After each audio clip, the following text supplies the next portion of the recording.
Girls, oh my gosh, I look extra gorgeous today, so if you're watching this on video, hello and you're welcome. Girls, welcome back to, or welcome to, I suppose. I always forget to welcome the new ones because I think I automatically assume that no one new will be watching this. But recently, I don't know what I've been doing right, and I hope it continues, but I've seen quite an influx of people, especially on the YouTube side of this podcast. So thank you very much if you're new for joining. I don't know what I did, but I'm very grateful to you, and well, I suppose to myself. We have got my good sis Carrie Bradshaw on my top today, which can only mean one thing. I am going to be playing Agony Aunt. I have channeled like Carrie and her column into my being today to try and give the best advice possible. But do remember, whatever advice I give, would I take it personally? Next question. And also, while we're here on the Carrie Bradshaw train, because I did actually personally get, I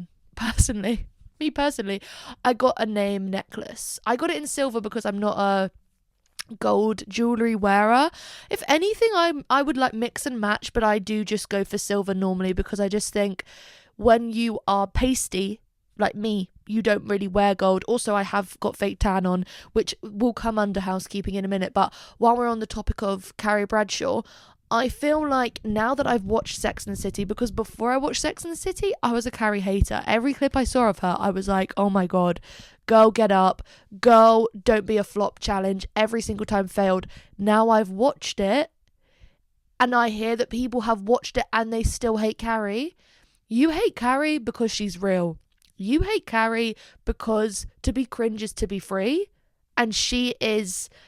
I don't know if there are times where Carrie is cringe, but not even cringe. She just does what she wants and she says what she wants. And don't get me wrong, I would never, because here's the thing. I am a Carrie, right? I would say I'm a Carrie out of all four of them. I align myself the most with Carrie and maybe a little bit with Samantha and a little bit with Miranda. No part of me is Charlotte. No part of me, apart from the bit where she like loves her girls down. I get that, but the rest of Charlotte, no. But I think she's all right, but she's not my favourite of the four. My favourite of the four is Carrie and Samantha. I couldn't even decide. But Carrie, my good sis Carrie, she is me because she's just real. Like, people hate a character that is that realistic because she is that realistic.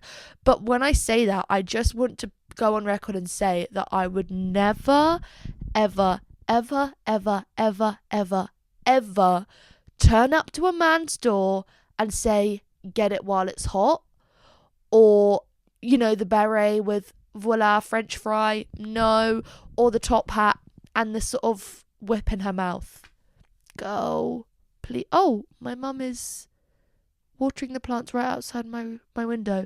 She just had to fix my blind for me because today we've gone au naturel. We have no like studio lighting. This is all natural. But I do want to apologise in advance just in case the lighting goes all over the place, because my room is the worst for natural lighting, which is just awful because someone with this this face card, she needs natural lighting, she needs it, but she can't have it. You can't have everything you want. What did the Rolling Stones say? You can't always get what you want. Thank you to the film LOL, starring Demi Moore and Miley Cyrus, for introducing me to that song at the ripe age of 13? 12? And Douglas Booth. Woof! Anyway, so before we get into my agony aunt, because this is what this episode is, I was like, let me do something fun. Let me do something interactive and cool. Agony aunt. Let me be your aunt and you give me your agony, okay? Because I've been in agony recently, which is actually... Let me do some housekeeping quickly before we get started. Famously, last weekend, I went to the Sidemen charity match, which, no further questions on that, but what I can say from the Sidemen charity match is that I got self-inflicted tonsillitis because I was screaming. I was screaming my head off. And so it was a great day out. And you know what? People want to come at me, oh, you watch the Sidemen. Actually, not really do I. I think they're funny. And I think I really respect their hustle and their grind and their friendship, okay? I can admire a good friendship, right? I used to watch the Sidemen so much in like lockdown, but I haven't really watched them in recent years. Sometimes, you know what, if I see a 20 versus 1, well, I'm going to click. Aren't I? Naturally. But I'm not like an avid watcher. But I really, also, it's for charity, you bum. But also, I can appreciate a good day out, which is what that was. Oh my shot, that was so much fun. I did scream until my heart was content. I was screaming for Willenny, but then every time he came past, I was like, I can't scream for you because now I just look like a fucking cuck. I look like a massive neek. And that's never going to go down well. But then I realised I think his type is brunettes. So, do I dye my hair? Joking. No man could make me change my hair from this beautiful, weird shade of blonde that it is at the moment. This is not at its full potential. Like, we've seen my hair when I freshly get it done. But this is because I had a migraine the other day and I got into like a body of water. Hello. I had a shower and a bath and I got my hair wet both times. So the purple shampoo, she stood no chance. But I was screaming. The people in front of us had a flag with George Clark's face on it. And they wanted him to see it, and he was right in the middle of the pitch. Couldn't tell you what he was doing there because I don't really know much about football. But he was stood there. I think he was ready to kick the ball. Couldn't tell you. And they were going, George. He could not hear them. So what did I do? I stepped up to the plate, which I will always do because this big back is always hungry. I stepped up to the plate and I said, wait, double it, give it to the next guy. And I screamed George Clark's name so loud, as did Molly, my friend next to me, and Andy, the guy that we befriended from California, who would be working at Target for a year saving up to come over and watch the Sidemen match. Now that's commitment. We screamed his name so loudly, he looked over at us and he saw the flag and he laughed, and they were like, thank you so much. And I said, it's what I do. It is truly what, you are in a crisis, I'm on my way. That is truly what I do. But honestly, it was a great day. It was a great day. The YouTube All-Stars won Willenny's team. And it was fun. It was literally like Lego convention. So even if like you don't know what's going on with football like me, you can just appreciate a good cheer, a good chant, and then really good looking men running around getting hot and sweaty. Yes, please. Also, this was actually probably the funniest part of the day, and I didn't even see it at first with my own eyes. Molly had to retell the story, and then I saw the aftermath. Hello, aftermath. There was this little boy sat like on the rows next to us, and he had a Brazil football top on, and he kept going, KSI, I'm in the thick of it. And I was thinking, mate, he's not going to hear you. He was so cute. He was this really sweet little kid. That sounds kind of... Well, no, it's not. I'm just telling you what he looked like. Okay, don't make it weird. Anyway, he's there. The Mexican wave starts coming round. One thing about Wembley Stadium, they love a Mexican wave, but they also do not know when to let a good thing go. Like, okay, after the 4th Mexican wave, I'm getting pissed off. Let it go. The first Mexican wave comes around. We're like, oh, like tapping our feet on the ground. We're having a laugh. We're having a joke. We're having a kiki. And no, that is literally not what happens. It comes round. As it comes round, this little kid, Molly sees it. I don't. But she told me the story and I did see what happened after. He got so excited, he jumped up out of his seat. But obviously the seats at Wembley, when you get up out of them, they close. It closed and he whacked his head on the seat. Worse than that, his Pepsi, which his brothers, who he was there with, I'm guessing, who spent, what, £4.50 on that, it went all over the floor. When we drive in your car, I'm your baby. Wait, what? Listen, I'm sipping Diet Pepsi. I don't know if it was a Diet Pepsi, but what happened... Okay, I don't know where I was going with that, but you get my gist. Right, guys? Do you get my gist? Is my gist being gotten? I don't know. But he whacked his head and then he was like, oh. And I felt really bad for him. But honestly, you can't stop laughing. His brothers were laughing. I think he was trying to laugh to like hide the pain. But there was no fooling me. I knew that he was absolutely dying inside.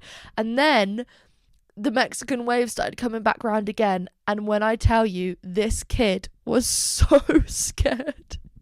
He was looking at it coming towards him like this.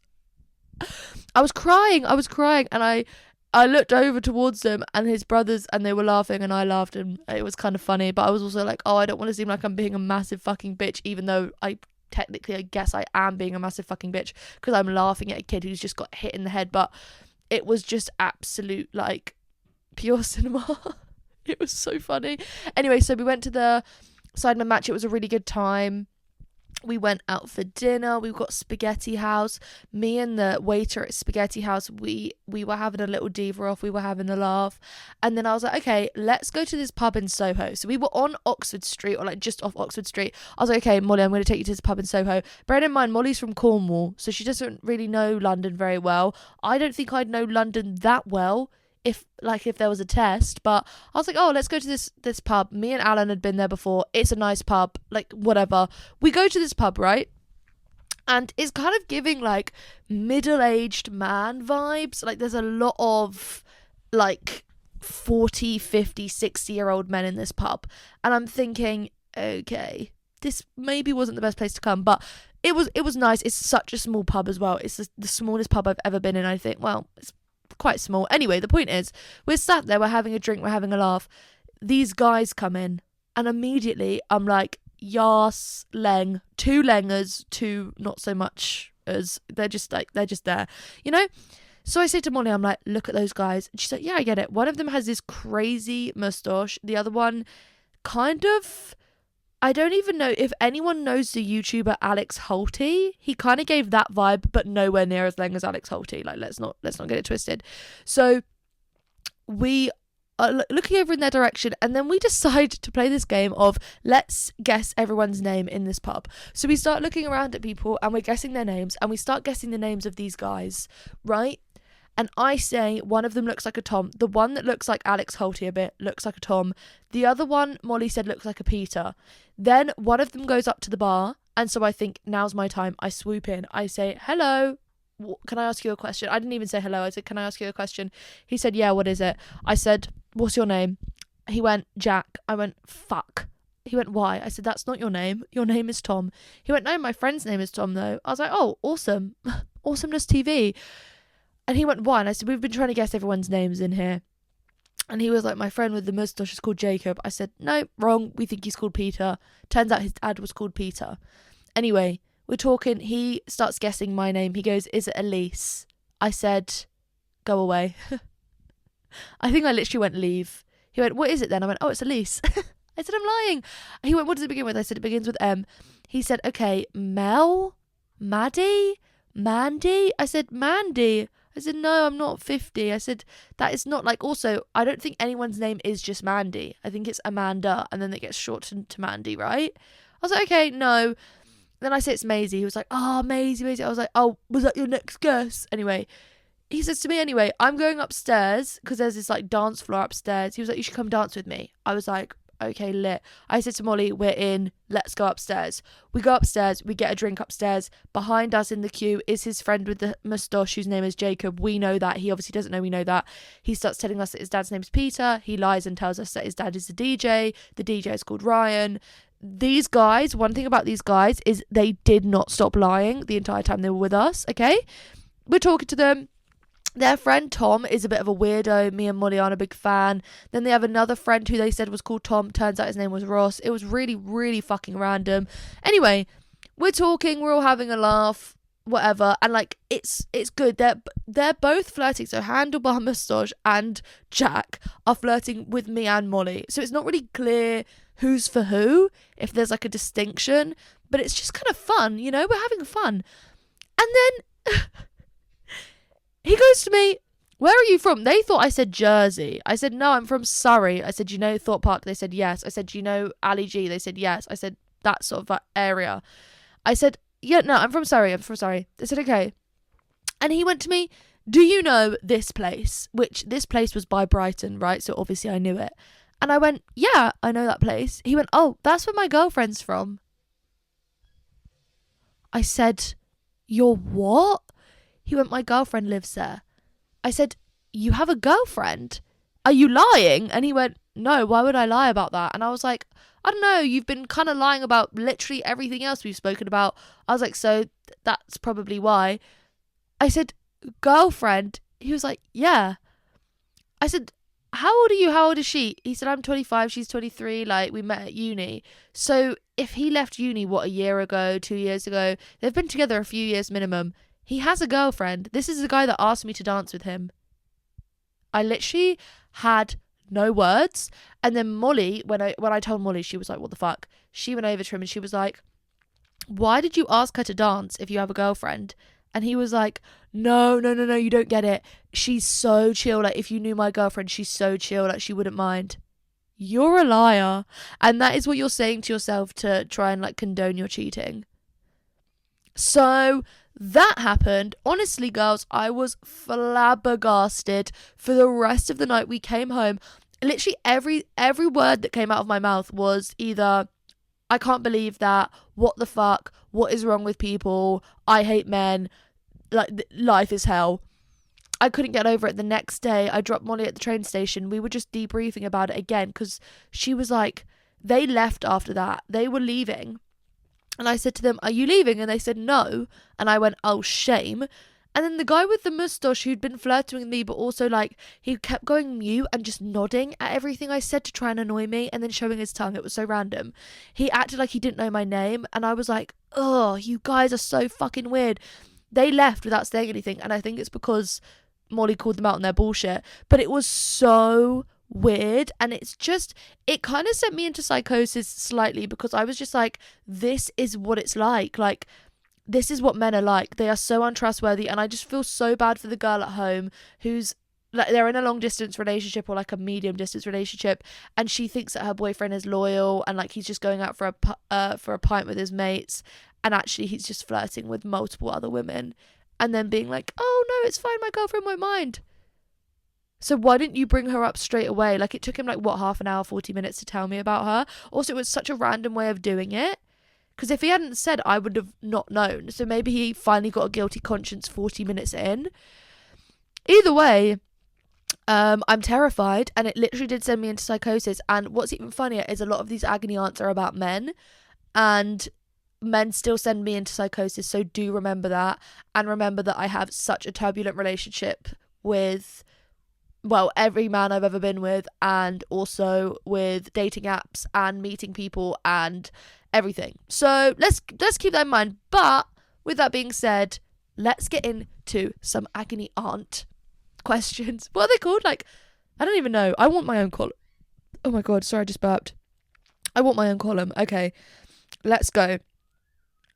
Girls, I'm so excited to do this. I feel like the girls' bathroom or like one of those. Okay, so I'm going to just start from the top. Let's take it from the top. Right. Dear Agony Aunt Maisie, that's me, Bello. I would love your help on deciding if I should invite my extended family to my wedding and or engagement party. Already, I feel like I'm going to say don't because it will be easier, but I'm going to read it out first. So I'm not actually engaged right this second, but I know it's coming and will happen within the next 2 years. I also know there's heaps of time between now and the time I do get engaged, and even longer until the wedding. However, this has been a predicament since before I even met my boyfriend 6 years ago, because I knew it would always be a problem. My immediate family, mum, dad and siblings, are a bit dysfunctional, but my extended family, cousins, aunts and uncles, are on a whole different level. Honestly, I think within the past 10 years I can count on one hand the number of times I've spoken to my cousins, half of which are younger than 14. Keep in mind I see them all at Christmas each year, but we don't talk besides saying hello. The only person I speak to semi-frequently is my pop, who I love dearly and would obviously get an invite. Okay, sorry, itchy nose. Don't want to be disrespectful. Writing this all out makes it seem like such an obvious choice to only invite my pop and immediate family, but I feel so guilty. My boyfriend is also extremely close with his entire extended family, and they have adopted me into their massive family, but it has always made me wish things worked out between my own family. So I just feel torn because I'm not close with them, but part of me thinks that maybe they'll care about me if I had a huge boulder on my finger, but I'm not sure if they'd even notice to begin with. If it helps, they haven't wished me a happy birthday since I was 10. I'm 22 now, lol. Anyway, lots of love from Australia. Okay, first of all, love you too. Second of all, this is going to sound harsh, but I do just believe that you should do exactly what feels right for you. And if not, oh my god, sorry, there is a hair in my nose and it's starting to really irk me. This nose piercing, sorry, I can't tell if it's stopped. I don't know. Anyway, this nose piercing's pissing me off. If you feel like you'll be happier and your mind will be at ease if you don't invite your extended family. I would say don't invite them and just invite your immediate family and your pop, which is, oh, I love that, your pop. That's so cute. What do I call my granddad?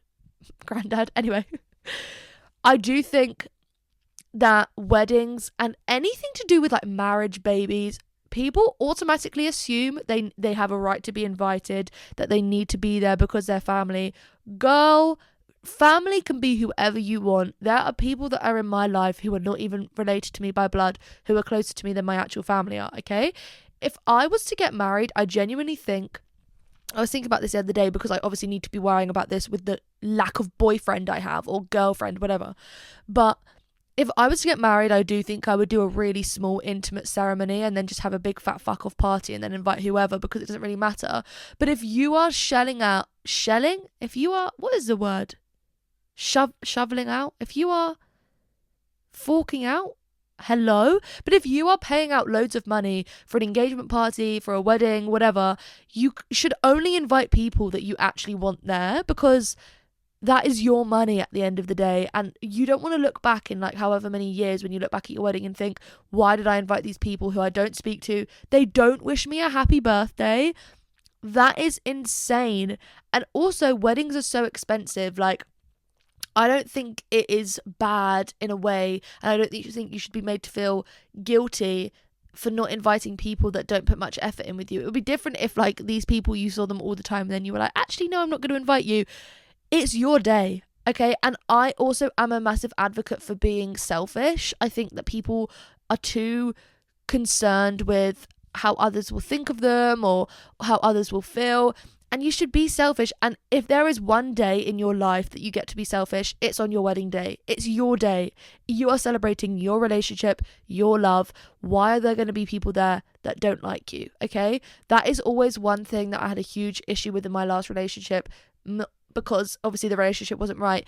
But I didn't want any of his friends at my wedding because I was like, I don't like any of these people and it's my day. This is my big day. Why am I inviting people I don't like? I'm not going to. I have a huge extended family, my dad's side especially. When I get married, will all of them be there? Probably not, because that is so many people to cater for and to pay for. And I don't see all of them all that much. And I wasn't invited to me when I'm literally holding that. You didn't invite me to your wedding, so I would invite you to mine.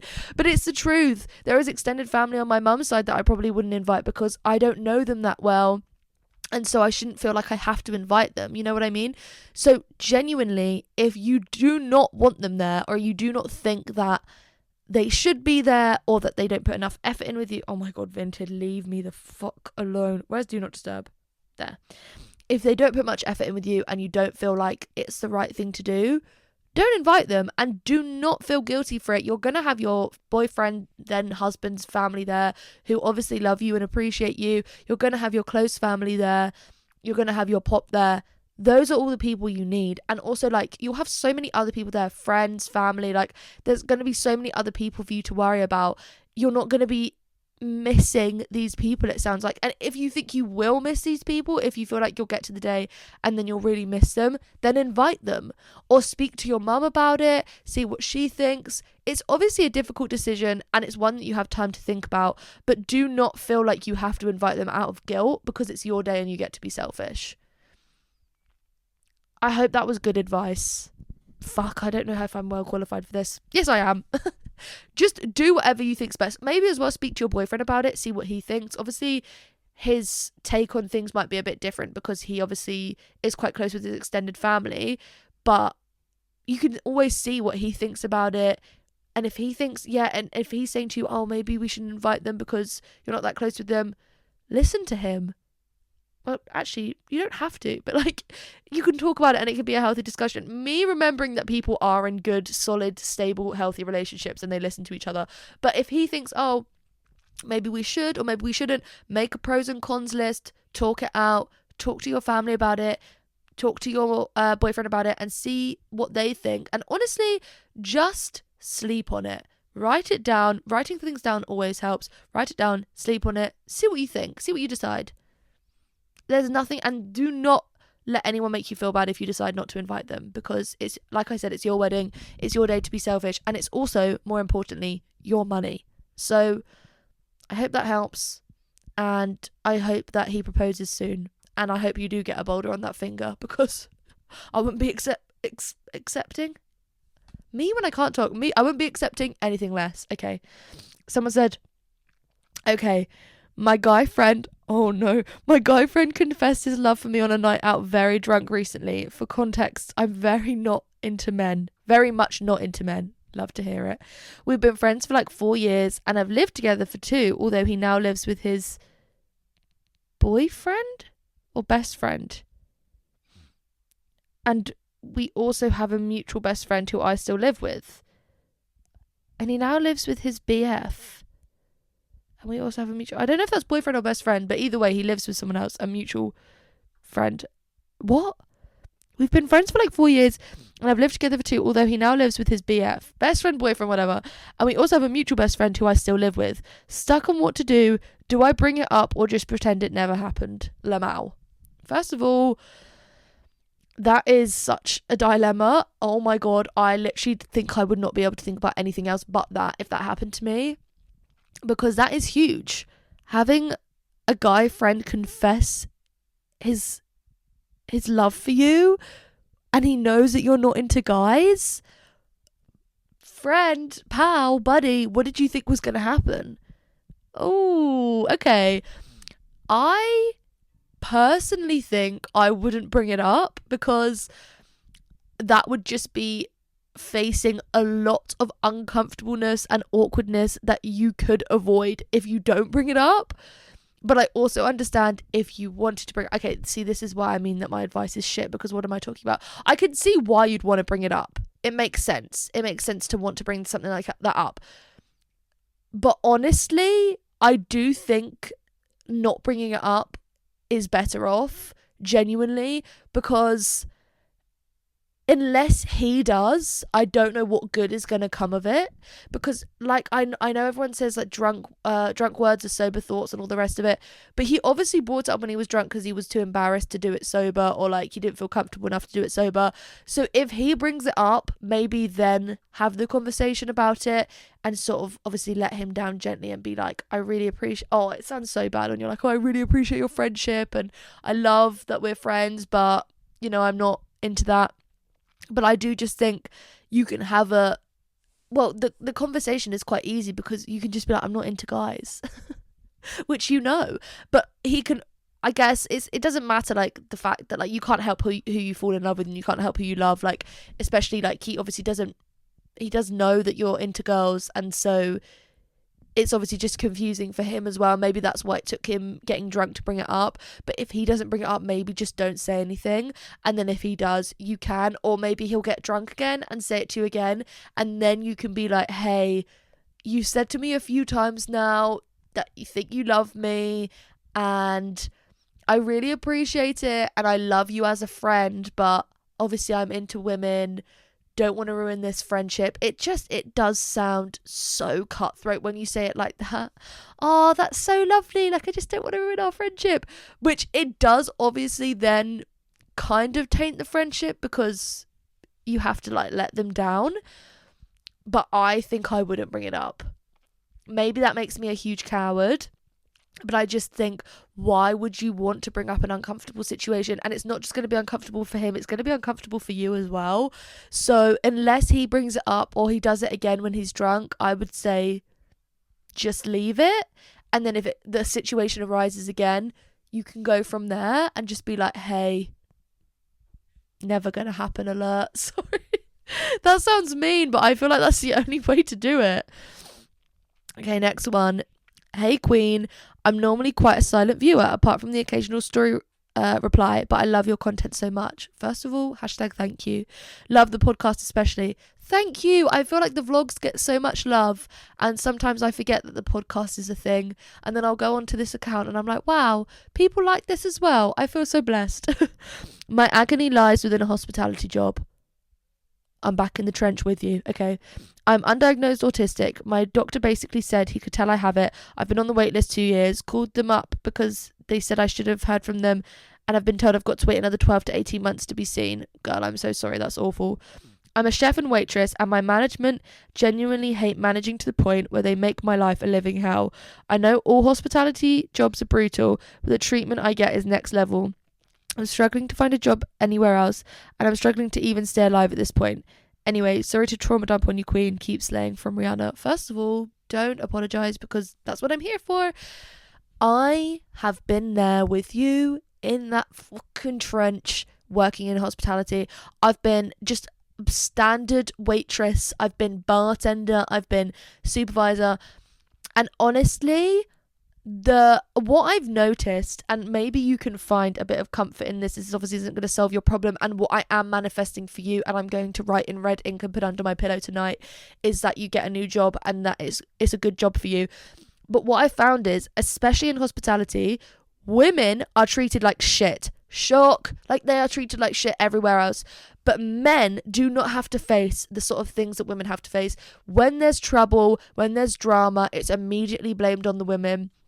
And I found in one of my last jobs, my boss was a woman, and I feel like she just hated women because, I don't know, I feel like we're pit against each other and the blame gets placed on each other. And obviously, like, people want to act like, oh, it's all the hormones flying around. Yes, there's hormones flying around. It doesn't help, but that's not what it lies down to. Women are expected to take all of the brunt of, like, the work and the emotional side of it as well. When you work in hospitality, it's not just like, every single time I get a hospitality job, I'm like, I'm just going to go there, I'm going to go to work, and then I'm going to come home. That, you literally, it's physically impossible to do that, especially as a woman. You go there, you get like caught up in all the drama at work, you have a work crush, you have people being horrible to you, you have shitty customers, you have management who are nasty, you can't call in sick, you can't book days off, you can't take holiday days, you get shit on if you do, you get shit on if you don't. It's literally impossible. It's impossible to work in hospitality, which is why I've been working with my dad now since October. And every time someone asks what I do and I tell them, they look at me as if it's not shit. Like, I actually had someone say the other day that I don't do anything. This is like in the context of my breakup, that like my ex-boyfriend had all this stuff going for him and I do nothing because I work with my dad. First of all, who the fuck asked you? This is someone that actually knows me, by the way. Who the fuck asked you? No one asked you. Who are you to say anything about my life and what I do? Why the fuck do you care about my job? Get a fucking life. Like, and this person supposedly has a life. Yeah, right. People are so obsessed with what you do. People are so obsessed with how much you make and what you're doing and if you're climbing the career ladder. I've never had a fucking interest in doing that. I don't give a shit, right? That's never, ever, ever been who I am. But I just think people are so obsessed with what you do and how well you do it. And I have been loving working with my dad because when I was ill the other day, I had such a bad migraine on Monday. I didn't have to like worry about having a migraine and then think, oh, I have to call into my boss and ask if I can stay off of work because I can't see. And then she give me a load of fucking attitude, or he give me a load of attitude. And then I have to go into work anyway and like try not to be sick, even though you can't, like, you're not allowed to be sick and go into work. But then they're like, oh, we don't have anyone else working, so you're gonna have to. And it's like, okay, so we can break health and safety like procedures because you want me to work when I literally I'm physically sick. Anyway, I don't have to worry about that with my dad. I don't have to worry about requesting weeks off. I don't have to worry about if I have an appointment, if I'll be able to take it off, because I work with my dad, which is why working with my dad is literally such a blessing. And obviously not everyone has that, and I'm not trying to like flex that in people's faces, but this is why I hate hospitality, because it's so rigid, it's so shit, and it's such a huge industry. Like, everyone, I think most people work in hospitality, and if they don't, you can so tell, because they're just awful people that treat hospitality workers like shit. But the communication in hospitality is awful. Like, my old job was just, I used to get migraines all the time, even just going into work, because there was always drama, there was always a problem, we were always short-staffed, and like you say, the management couldn't communicate with us, and then we couldn't communicate with the ones below us, and then there was always like a bit of a divide between back of house and front of house. Back of house always think they're better, front of house are better. I'm joking. That's not always the case. When I worked in Wagamama, the back of house were lit. They were so much better than front of house, because front of house all hated each other, because you see each other too much. You see each other more than you see your fucking family. So it's like, you're gonna get sick of these people because they're not people you would normally gravitate towards. The only thing you all have in common is the job that you do. So I can understand how painful that must be. Obviously, I got diagnosed with ADHD recently, which is like a whole different thing. But when I got diagnosed with ADHD, the doctor said that he thinks I might be autistic as well. And I was like, awesome. But it can mean that communicating and trying to like decipher things is more difficult for you than someone else. So my advice would be keep looking, keep applying to jobs, even jobs that you think you might not want. You might not want this job and then you get it and then it's a great job, okay? And don't be scared to branch out into new things like retail or whatever, or like things online, things like an office job, whatever you think might suit you and tailor your needs, you know? But honestly, hang in there. I don't know what other advice to give. Also, just know that so many people have been through it with you, and there are still so many people going through it. Like, I think of all my friends who are still in hospitality, and I just salute them every day. Because now that I've gone from working in hospitality to working Monday to Friday, we start at about 9, we're normally home by 3, don't work weekends, don't work bank holidays, have whatever weeks off that I want. I can't imagine it. But I also do miss working in hospitality sometimes because it's quite fun, the social side of it. Like, you obviously meet a lot of people, and I have friends from every single job I've ever had, and I still have them now. Is that because I'm so popular and likable? Maybe. Couldn't tell you for sure, but it is a great way to meet new friends. And yeah, just keep your ear to the ground. Keep looking on Indeed, that fucking god-awful place. And know that my thoughts and my loves and my prayers are with you, and I'm going to manifest you a new job tonight. Also, I've been thinking about getting an Etsy witch. Not for anything in particular, just to sort myself out a bit. Just tie up any loose ends, you know? Anyway. Okay. I'm going into my first full-time job, and I feel like my life is ruined. I'm never going to have me time. Agony aunt, please teach me. Okay. I understand this more than most would understand, because whenever I used to go into a full-time job, the first thing I would worry about is when am I going to have time to post my vlogs, because that is obviously the main concern that I have in everyday life always. Honestly, I feel like you need to, and this is my advice to anyone who works a 9 to 5. Okay, I'm guessing this is a 9 to 5, even if it's not, this just applies for whenever you have that sort of free time. But let's just give 9 to 5 as an example. If you are working 9 to 5, you need to learn to utilize those evenings. People are not utilizing their evenings or their mornings. Now, don't get me wrong. Do I wake up at 5 a.m. every day? No, I woke up at 4 a.m. today because I went to bed at 8 p.m. last night. I would also recommend having a nice early night once in a while. It really just helps everything. But waking up at a good time, having a good breakfast, reading a book. Let's normalize reading a book. Let's normalize getting educated. Let's normalize getting our library card, okay? Going out in the morning. No. Let's not be so silly. Having a slow morning. Waking up at a good time. Having a cup of tea. Cup of joe. Lovely. Having a little read. Having a proper breakfast. Awesome. Slowly getting ready. Going to work. You are then in the best possible headspace to go to work. You might even have time for a little podcast episode. Hello, or you could watch a TV episode. When I make my TV show, you can watch my TV show. When I make my film, you can watch my film. When I write my book, you can read my book. You know, you can support me in so many different forms when I get around to it. Anyway, but genuinely, slow morning, you're setting yourself up for a good day. Taking a lunch with you. Maybe order a lunch with friends. Lovely. When you get home in the evening, I think it is so important not to fall victim to doom scrolling too quickly. You can doom scroll, of course you can doom scroll, but limit it. Let's limit the doom scroll. Let's make the most of our evenings, okay? Maybe let's go for a walk with a friend. It's light outside till 8 p.m. now. We can't use the excuse it's getting dark. Maybe dinner and a film. My favourite pastime. The minute I finished work, I'm going to Nando's, I'm seeing Lara, and I'm going to watch a film at the Light Cinema. That's what I choose to do. Maybe your film is at 6, so let's say it ends by 8:30. We've still got some time in the evening. Let's have a bath. Let's get a Lush bath bomb. Let's have a shower. Quick shower. Let's get into bed and put on one of our favourite TV shows. Let's read a book. We can still have time for ourselves.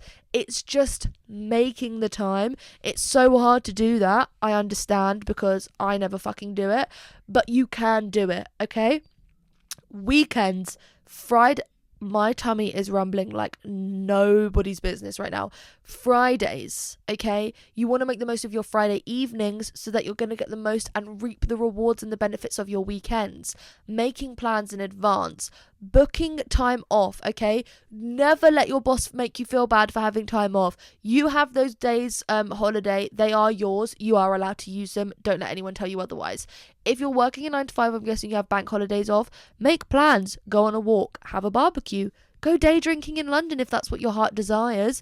But honestly, making plans on holiday days, I used to take weeks off of work on holiday like pay just to like have a week to myself. Take yourself on a solo trip, go on a holiday, do whatever you like, but have things to look forward to. Festivals, you are allowed to take these days as one-offs, and you're allowed to take like weeks as weeks off, as long as you give them notice. There is literally no problem with it. And if they try and act like there is, just literally be like, I know my rights, bitch. Honestly, will change your life. It will change your life. And do not let yourself fall into the trap and let like your bosses and all the people above you in your job tell you that your job is your life. Your job isn't your life, okay? You can get made redundant, you can get fired. You're not gonna, and I don't want to put that fear in your head. But those are things that can happen, okay? You still have your friends, you still have your family, even if your job falls through. One of my biggest strengths, my lisp is not my speech, but as a person, I would say, is knowing what's important to me. And what has never ever been important to me is a job, because jobs come and go, but the things that I like and the people I love, they're the things that are important to me, and they're what I put all my time into. Okay, I'm never gonna let a hospitality job decipher what my life is, tell me like I'm shit or I'm good or I'm this or I'm that. It's never gonna tell me that I'm like, I had a manager call me absolutely disgusting for going home early at a job because I had a migraine. You think I'm gonna let that decipher my life and let it like dictate my mood? No, the minute that job starts giving me shit and giving me grief and treating me like rubbish, I quit. Obviously, I'm very privileged to be in that position because I can quit because I live at home and I can work with my dad. But it's just out of principle. I'm not gonna let some fucking idiot tell me what I can and can't do at a hospitality job when it's like, I'm in my fucking 20s, mate. I'm just here for a bit of a laugh and a kiki. You're here because you've got what? A child? Yikes. So honestly, make the most of your days off, make the most of your evenings, take your holiday, and remember, this isn't your life. Your life is your life. Your job is your job. Okay? And if you ever need someone to rant to, just DM me, girl. I'm always there. Okay? How not to focus on male validation. I don't know if I'm the best person to ask about this, because I feel like since I've been single, I have been not seeking male validation, but I also definitely don't shy away from it. What I always tell myself is that no male who has ever known me has even scratched the surface of who I am as a person. And I also think that being a woman is the most important thing to me. I can't imagine not being a woman. Obviously, being a woman comes with all of its trials and tribulations, don't get me wrong. But being a woman is so important to me, and being understood by women is so important to me. And when I was going to go on this, like when I had the date saga in March, which just ended awfully, got fucking ghosted, which I was the ghoster until I became the ghostee. Anyway, but what I thought to myself is that everyone who supports me and loves me and compliments me every day is a woman. It's either my mum, it's Tilly, it's Lara, it's Lydia, it's all my female friends, or it's the girls and the women that watch my videos, right? And so I started realizing that I put way too much significance and power into what men are saying to me, which is always something physical. Oh, your boobs are great. Oh, you've got nice tattoos. Oh, you're so fit. You're so this, you're so that. And then there's women who are saying to me, you have a beautiful soul. You're a beautiful person. You make me feel better about myself. You help me do this. When I posted a video of me crying the other day because I felt so unbelievably ugly and unlovable, I think I got I can't even remember how many comments, quite a few comments. Every single one of those comments was from a woman. Women raise other women. Men put women down, and that's always the way it's been, and it's always the way it's going to be until something fucking changes and we can just shoot them all. But the point is, I realised that women are infinitely more important to me in my life. Obviously, I have important male people in my life. My dad, my granddad's, James, Alan, obviously. I have so many important male people in my life, but the significance that women hold to me and to things that they've done and achieved in history, it's so much more important. So I've realized that, like, I just think it's so important to remember what is important, and also being like male centered, caring a lot about male validation. It's all just capitalist, right? It's because they want you to feel bad about yourself so that you buy like makeup products and you buy things and you go on Hinge and you buy roses because you think this person's good looking and you think they'll give you validation and you think this, you think that. It all just benefits a capitalist society, and I'm trying to detach myself from that. Yes, I feel very good about myself when I have makeup on. I don't feel as good about myself when I have no makeup on, but I've also remembered that the right person won't care about that, and I'm not in a rush to find that person. Like, the idea of being in a relationship makes me feel like I'm going to break out in full body hives, but when I am ready for that, I'm going to be so picky, and I'm not going to accept the first person that love bombs me or tells me exactly what I want to hear. The next person I'm with, the next partner I have, and hopefully the partner I'll end up with, is gonna really have to jump through some fucking hoops to tie me down, because there's just no way. After, like, I think it sounds so like, oh, woe is me, but after my last relationship and my relationship before that, I now know what I'm worth and what I want and what I deserve. And I also just think this is one of the best ways to think about men, is that men will do the bare minimum for you and they expect a prize, and for your women friends, that's just a given. Okay, asking you if you're okay when you're ill is like, oh wow, he really cares, that's so sweet.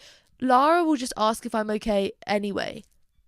You know, Lara puts so much time, effort, money into my birthday. It's not about money, whatever, but there's so much thought into everything she buys me. And that's just like expected of women to do. But men, it's like this huge deal. Like, oh my God, he bought you this present. Da, da, da. That is just a given to women. What comes so naturally to women is so praised for men. And you just, everything about male validation, it just all boils down again to like society being misogynistic and all the look at the sun. What are we doing? But honestly, it's just remembering what's important. Obviously, I'm not saying that when a man compliments me, I'm not like, oh wow, thank you. And I'm not saying that I'm not a victim. I am a victim of male validation, because if a man's like, oh wow, you're so beautiful, I'm like, oh wow, thank you. It makes you feel good. But then I also think to myself, every single time someone says that to me, a man says that to me, I say, I bet you say that to all the girls. I bet you say that to all the girls. And then I also saw a video the other day of someone going, when a man compliments you, the first thing I ask is, do you have a girlfriend? And if they say no, she asks, does someone think they're your girlfriend? And after my trip to London and that pub, honestly, now that London trip, that has really changed things for me. And I'm just so skeptical. So anytime a male is nice to me, I'm like, you're probably an awful person. So that might help as well. I hope that helped. But just, yeah, remembering what's important and just remembering that women are infinitely better than men. That helps with becoming less, like, worried about male validation. And also, I just think the idea of being called male-centered is such an insult to me. I just don't want that to happen. So there you go. Next one. Someone said trying to be less male-centered in a patriarchal world, help please, I'm sick of dookie men. I hope that kind of like swept in the same sort of in the same sort of thing as male validation. I just think that is what the patriarchal society and the patriarchal world wants women to be, which is male centered. They want, it's like even marriage as a construct is for men, because it's like you have this woman who's at home and she cooks for you and she cleans for you and she has your babies, and then you get to go out and you get to work and you get to play golf, and then you have affairs, but she has to stay and do all this stuff. And I just think the more I think about it, the more it pisses me off, and the more I think this isn't what I want to conform to. If I ever do get married, it's going to be because I love the person that I'm with so unbelievably much. But like I said before, and I think going through this breakup has really helped me as well, because if me and my ex-boyfriend were still together, we would have got married and have kids, and I don't even know if that's what I wanted anymore, but I would have been doing it for him. And it's like, I try and think about this as well, about being male-centered, is women have fought for so long to be allowed to have a job, to be in the same room as men, to be able to vote, to be able to do this, to be able to do that. Why now do we have all these rights and we're just going to throw them away because fucking Tom from Hinge said we're fit? No, Tom from Hinge. No, that's an example, okay? Don't get it twisted. But, you know, it's so important to remember what's important to you and to do things that you want to do. And also, being single, you do not know how long you're going to be single for. Like, don't get me wrong. Obviously, like I said, I'm not ready for a relationship, but who knows? Like, maybe in a month's time, I could meet someone and I'm like, yeah, this is the person I'm going to be with. And then I end up staying with them forever. I don't know how long I'm going to be single for. I need to make the most of that. Going out on my own, going on holiday, doing what I want, chasing my dreams, reading as much as I want, watching as many films as I want, spending as much time with my friends, spending money, traveling, doing what I want. Being single is such a blessing because you have no one else that you have to worry about, just yourself. So that in another way is a great way to be less male-centered, because it's like, why would you want to center a male when you are a female? It just doesn't add up, does it, when you think of it like that? Someone said, girl, rightly, so firstly I have, rightly, that she didn't say that, she said girl, right, so firstly I have BPD, which explains a lot, and I've been in some low-key dodgy relationships, but I'm currently struggling in my current relationship. My boyfriend is amazing and wonderful and perfect, but there's certain aspects that make me confused. I don't really know what to do. Okay, I know what you mean when you have a great relationship, but obviously things feel confusing because you obviously have your own trauma and things that you're carrying with you that don't apply necessarily in this relationship, but it doesn't make the relationship any easier to navigate. I think it's hard to know without knowing what the things are, and obviously I'm not going to press you to tell me, but I think anything that's weighing on your mind, write it down. Again, I'm such a mum when it comes to a list. I'm like, write down how you're feeling. And you need to think about, are these things that you can work on and that can like be not solved, but they can be resolved together, and you can work through them and you can work past them? Or are these things that are like not going to be able to be solved? Because I do think sometimes people just aren't realistic with themselves about relationships, and they think that they can, and I was one of these people with my last relationship. I was like, I can get through this, I can solve it. If his friends hate you, you can't resolve that, okay? There's no going back to the start and doing a do-over button. There are some things that can't be fixed. Some things can be fixed. Some things can be worked on. But you need to decide whether those things that you're struggling with can be worked on, and if you want to work on them.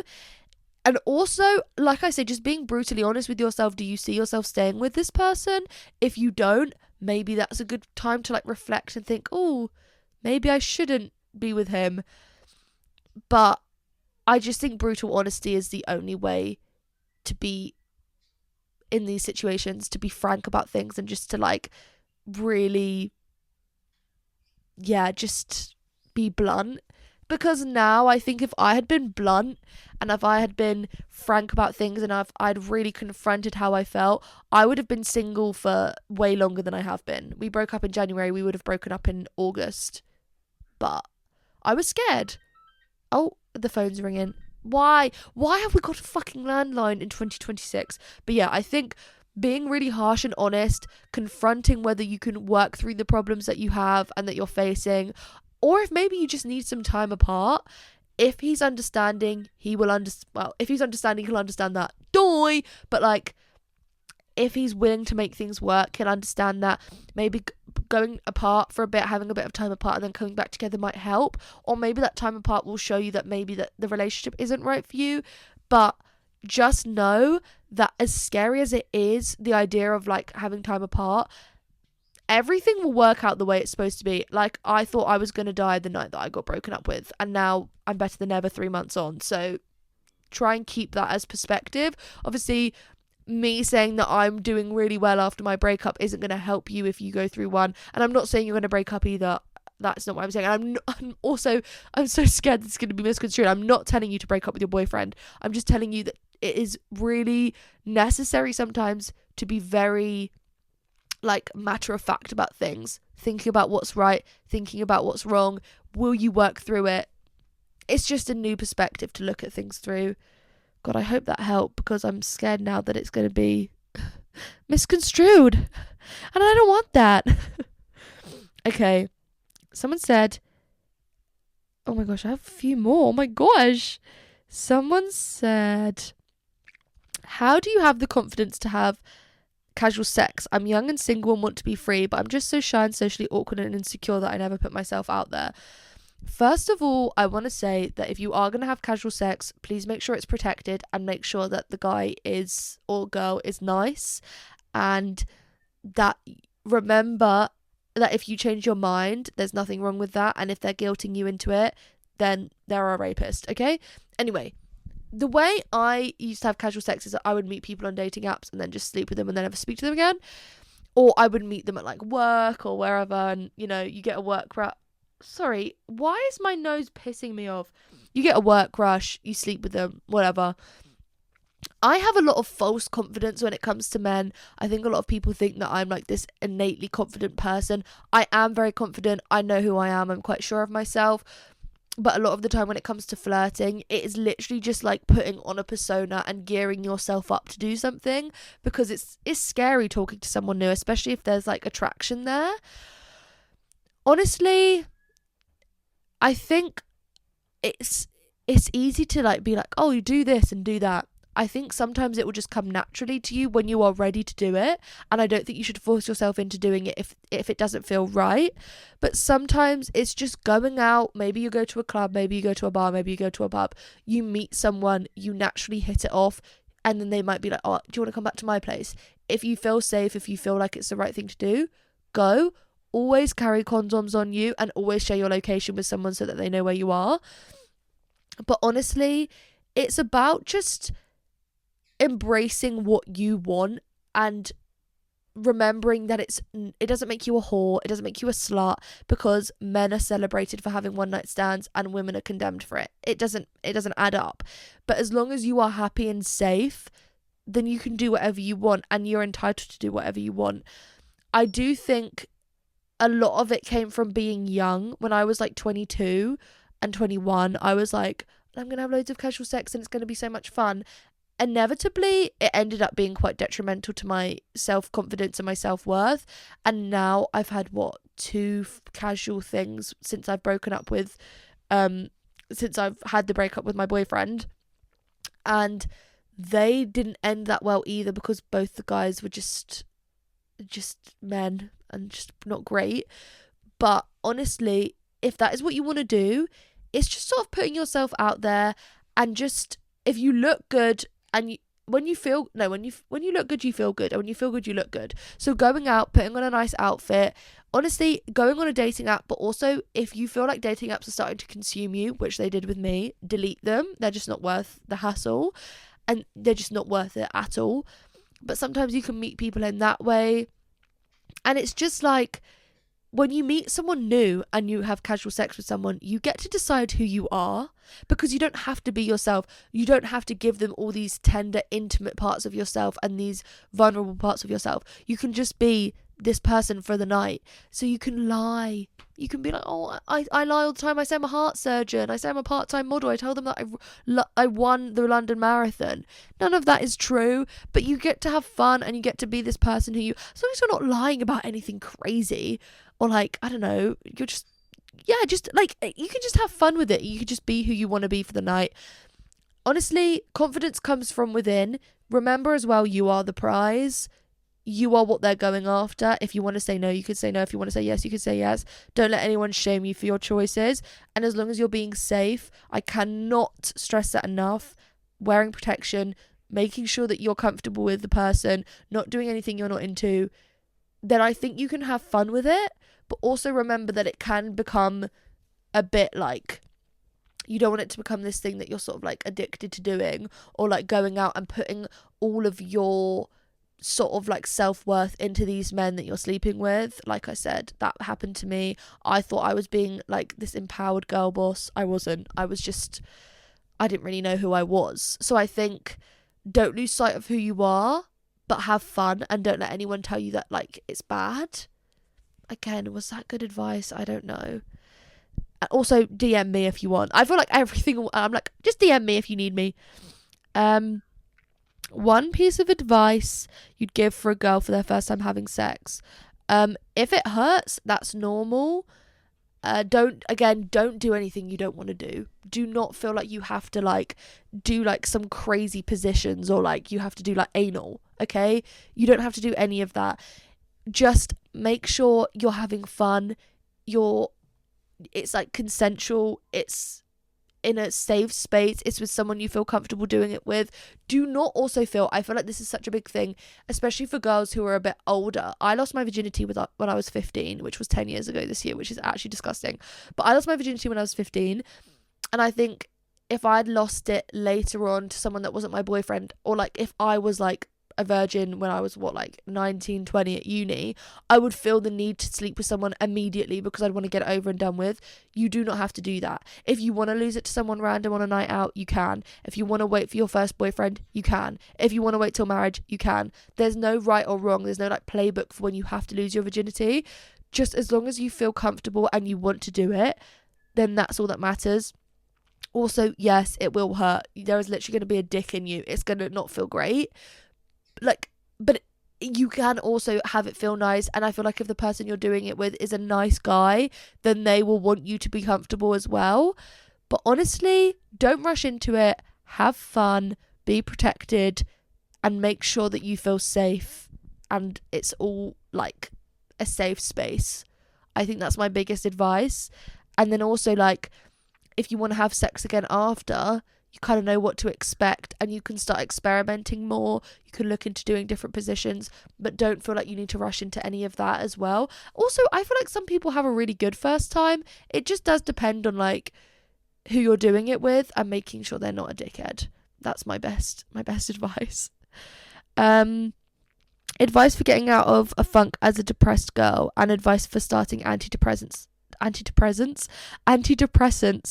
I love you so much. I love you too. Advice for getting out of a funk. The best advice I have, and this is going to sound a bit shit because it doesn't really sound like advice, but is actually just letting yourself feel it. When I was in my funk the last few days, I was so sad. I genuinely didn't see my way out of it. And now look, I feel pretty good. I've put on some makeup. I'm filming a podcast. I feel okay. I'm vlogging. I'm doing things that I enjoy. One of the best things I would recommend doing is getting off of your phone, because, like, not to sound like a mum, but your phone does really contribute to how you feel, because you're seeing sad stuff all the time. When you're on your phone, all you see is like war, famine, AI, bullshit, you know? When you're off your phone and you're just sort of like in real life, it's so much better.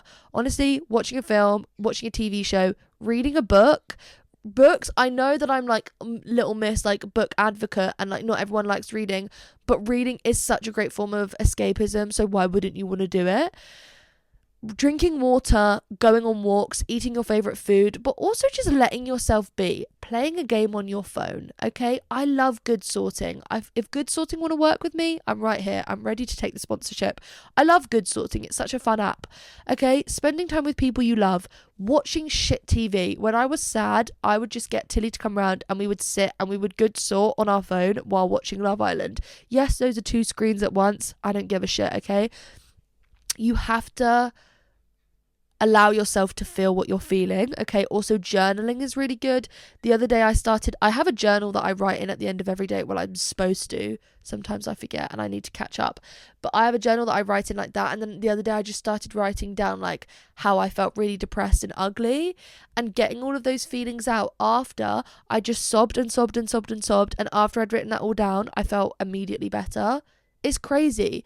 The moment you let yourself just be free and let yourself feel, and you don't tell yourself off for feeling sad, the better. The quicker things will get better. Like, I was like, oh, why am I sad when it's sunny? Like, I shouldn't be sad when it's sunny. And then I was like, my depression doesn't know bounds to the weather. I'm allowed to feel sad whenever, because that's how it works, you know? So honestly, just letting yourself feel it is my best advice. Not being too hard on yourself. In terms of antidepressants, I would say you have to be patient. they are not going to work overnight. They take a few months to kick in. Honestly, as well, I'm Little Miss medication avoidant because I'm really avoiding taking ADHD medication at the moment. I really don't want to take it. I don't know, I just don't want to do it. But antidepressants, I've been on many forms of antidepressants. They have helped me. They have just sort of helped control my mood or made me feel a bit more stable. And so taking them, writing down how you're feeling is obviously good as well. Tracking that. Make sure you stay hydrated as well, because stay hydrated because antidepressants can make you dehydrated and they can give you headaches. So just honestly being kind to yourself, treat yourself, get yourself a nice new book, get yourself a nice new meal, take yourself out for a meal, go for a cinema trip, go to a movie. Just being kind to your mind is so hard because naturally we just want to beat ourselves up when we're not being productive or like we're not doing things that we think we should be doing with our time. Sometimes you're allowed to take a time out. Sometimes it's good to get offline. Sometimes it's good to just take a step back and just being kind to yourself. You're not falling behind. You're not running out of time. You're doing the best you can. And that's all anyone can do. And I say that as if I don't beat myself up when I feel bad. But yesterday I was supposed to film this podcast episode. I didn't feel up to it, so I didn't do it. Sometimes it's giving yourself the grace to just take a step back and be like, no, I need some time away. It will work wonders for your mind. And also, know that you're not going through it alone. I'm probably also fighting demons. No. What does that mean? Sorry, ClearPay have said that they're making changes to my account. Like what? Don't piss me off, okay? Someone said... Hi, how are you? Love you. Love you so much. Hello, I'm good, thank you. How are you? Love you more. I broke up with my boyfriend of 4 years, my first ever boyfriend. Most of my first experience were with him, but I thought I was either asexual/gay because he never made me come. I figured when we broke up, it was just because I wasn't happy/had fallen out of love, but I slept with someone else after we split, and it was so much better. Still didn't make me finish, besides the point. I'm now so attached to this other man who does not want me. I don't even know if I want him, but I want him to want me, and I feel kind of worthless. I had sex with him and he doesn't. So I guess I'm wondering how to get over that feeling and stop overthinking about this man that I literally slept with one fucking time. Girl, I fear you. This is like a canon event for a lot of women, because I had that the first guy I slept with after my relationship ended. I was like, oh my God, maybe he's the guy I'm supposed to be with. Why doesn't he want me? You need to remember that a lot of men, they just see women as objects and that sex is just like transactional. And the more you think of it as that, the better. You need to remember that, like I said, a lot of men don't see you as like a partner. They just see you as like a one-time thing. And that's how you need to start viewing men until you want to start viewing them as a partner, or they start putting in the effort to want to be your partner. Because like I've said, you are the prize. You are what they want in the end. Like, not all men are going to want you as a partner, but that's okay. Some men are only supposed to be a shag. Obviously, it's nice to feel wanted by someone, but you don't need to be wanted by them, because you are so much more than someone they want. You are your own person. You are your own being with feelings and thoughts, and you're creative and you're beautiful and you're loved by other people, and you don't need some random man that you slept with to want you. I'm saying that to you coming from the exact same place. I've been where you are. I was checking if he'd seen my messages. I was wondering why it was taking him so long to reply after. It's because he just wanted sex. And so now, because of that, I've been able to flip my own warped experiences and my own warped view of things and realize that I can see men as just an object as well. They're just transactional.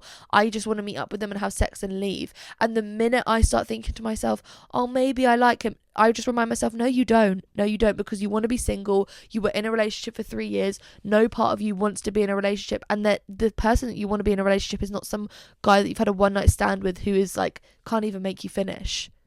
You do not want someone that can't make you come. Can't make you come, okay? Honestly, I understand where you've been, and I've been there, and so many other women have. I feel like any other woman listening is probably going to be there like, yeah, I've been there, girl, been in those trenches. It's okay, it's natural, it's normal, and it's normal to want to be wanted, but remember that that isn't everything. you want to want yourself, you want to be who you are for yourself, and you are the prize. And just honestly, the moment you start seeing the men you sleep with as just like the object that they are, which is just someone to sleep with, and you remember that you can just see sex as this transactional thing as well, the better it will be for you. And also just training your brain. Me doing brain training, like, I don't want this man. He is just someone I want to sleep with. Your brain just needs to get used to it, because you're used to having someone that like you're with for 4 years. So it's natural to want someone to look after you and to want someone to want you, because you've had someone wanting you for 4 years. But that's okay to let that go, because you're still going to be desired and wanted by someone. It might just not be this man. That doesn't mean that no man will ever want you or desire you again. It just means it's not going to be this one. And thank God, because he can't make you come. And you've got to remember that. Someone said, recently became single after a 5-year relationship which ended in August, and only just started casually sleeping with people. However, I'm finding myself becoming attached and heartbroken when I get ghosted after. Any help? PS, love you. Your vids have helped me get through these past few months. PS, love you too. That means everything to me. Sorry, I feel like I never sound very sincere, but it's because I'm just always so baffled that people feel that way towards my videos, and I'm very, very appreciative of it.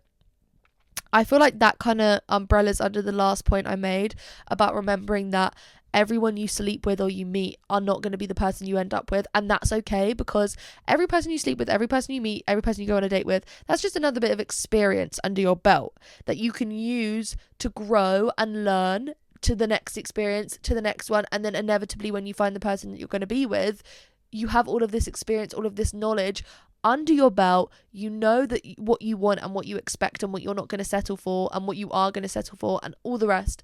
So it's remembering that people don't have to be your forever. They can just be a one-time thing. They can just be an experience. They can just be a bit of fun. I'm still struggling to remember that. Every time I've slept with someone, I'm like, maybe this is the person I'm supposed to be with, and what if they're the one? If they were the one, they'd be the one. You know what I mean?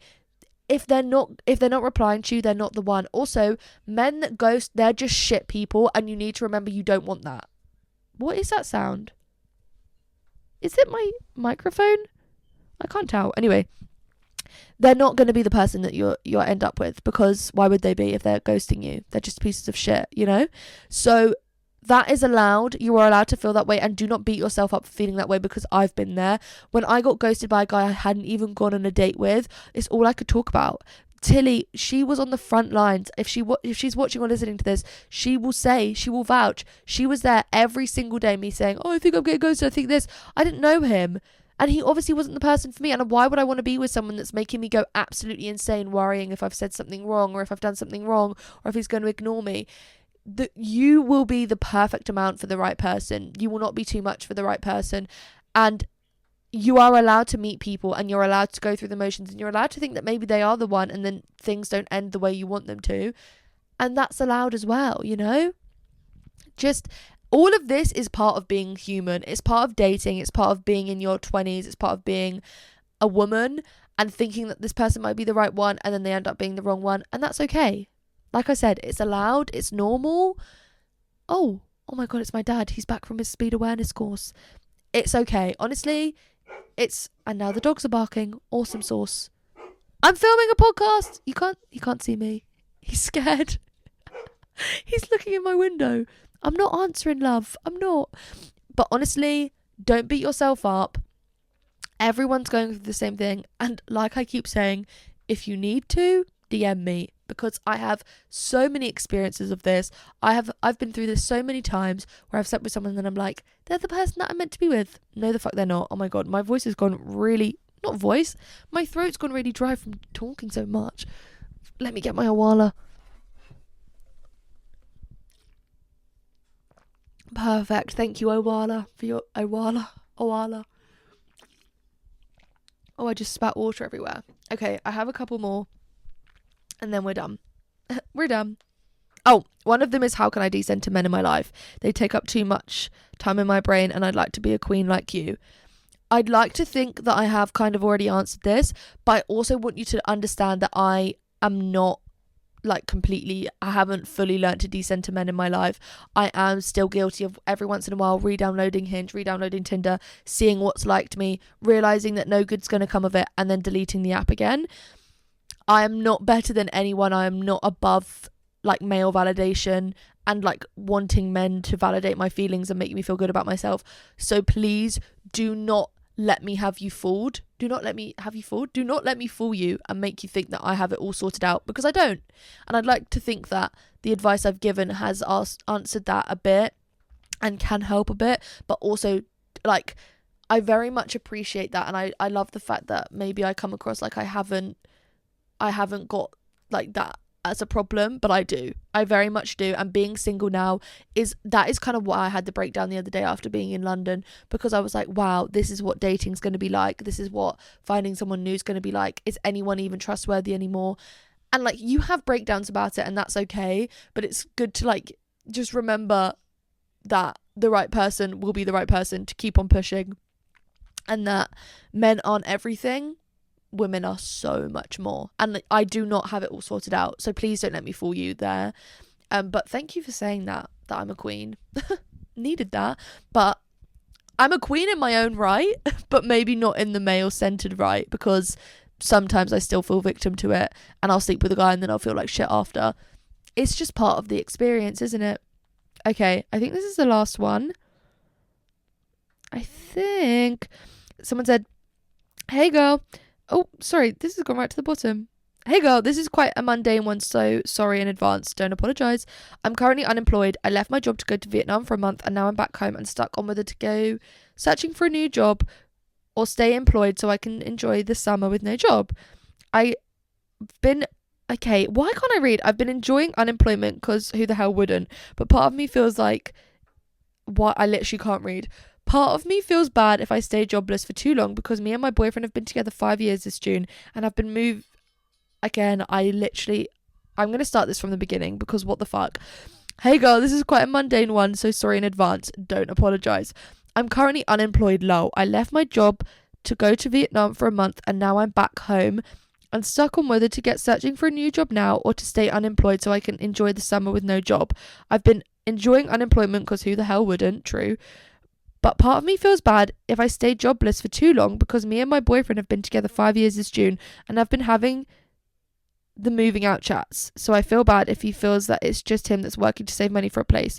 I do have a decent amount of savings, so I'm not broke, but part of me still feels a bit guilty that he's working to add money to a house saving fund and I'm not. Anyways, I apologise, it's not that juicy in the slightest, and love you, queen. Don't apologise, love you too. I'm always an advocate for being fun employed. I think you have every right to want to be unemployed for the summer, and I think you should be if you want to be. But if you do worry about not contributing anything to savings for the savings to move out with your boyfriend, then I would just suggest getting a part-time job in summer, get a hospitality job, or, and this is probably the best bit of advice I can give you, because it's adding to your savings, but it's also being completely flexible and doing it on your own time. There's always streams of income you can have, like Vinted and whatever, like selling stuff that you don't want anymore, making money that way. And if you've got a good chunks of savings, it can just help add to that. But my best advice would be for a job for summer is doing agency work, where you just work in like hospitality for like the day. So like you can work at a race course. I would never do that, but if you want to do that, you can. Or places where they need people part-time just for like a day to help with events. So like weddings. At my old job, we had agency workers all the time for when there were big events, like, you know, like they're having events for like companies and corporate things, and you just get to pick and choose. It'll be like, you can work here today and it's like £14 an hour, and you work like 8 a.m. till 6 p.m. or 8 a.m. till 5 p.m. and you get paid weekly, I'm pretty sure. And you can just do agency work, so you can pick and choose when you want to work, and then you have the days off that you want. If you're going to a festival, if you're going on holiday, if you're going out, you don't have to work those days, but you can still make a bit of money on the side. Honestly, looking into agency work and temping work, I would say is a great idea, or just part-time jobs over summer, and then you can quit when you want and get a full-time job maybe when summer's over. But that would be my best advice, because then you're still making a bit of money, you're still contributing, so it's not like you're not doing anything for you and your boyfriend's moving out fund, but you can also enjoy your summer and you can pick and choose when you want to work. I would say that's my best advice. Hopefully that helps. Hopefully any of that helped. I don't really know. Praying to God that it did, because otherwise I've just been sat here for an hour and 20 minutes just chatting shit. But that was going to happen nonetheless. But those are all my agony aunts. That's all my wisdom for today. I hope that helped at least someone. God, imagine if that helped nobody. Imagine I've just got a really dry mouth over helping no one. Now I need to edit this, and I need to go out and get hummus, and then I need to go and get my toenails painted, and then I'm watching Bridget Jones at the cinema with my mum. Today is going to be a senorita awesome day. Thank you very much for watching or listening. Like I said, I do sincerely hope this helped, and if it didn't, there was never any guarantee that it would. We're all just trying our best. I'm not always trying my best. Sometimes I don't even try. Is that bad? No. Be kind to her world. It's her first time living too. That's what I say whenever I fuck up on a huge scale. I'm like, well, it's my first time living too. What the F was that? Anyway, I've got to go. It sounds like the bloody dogs are at my door. Bye!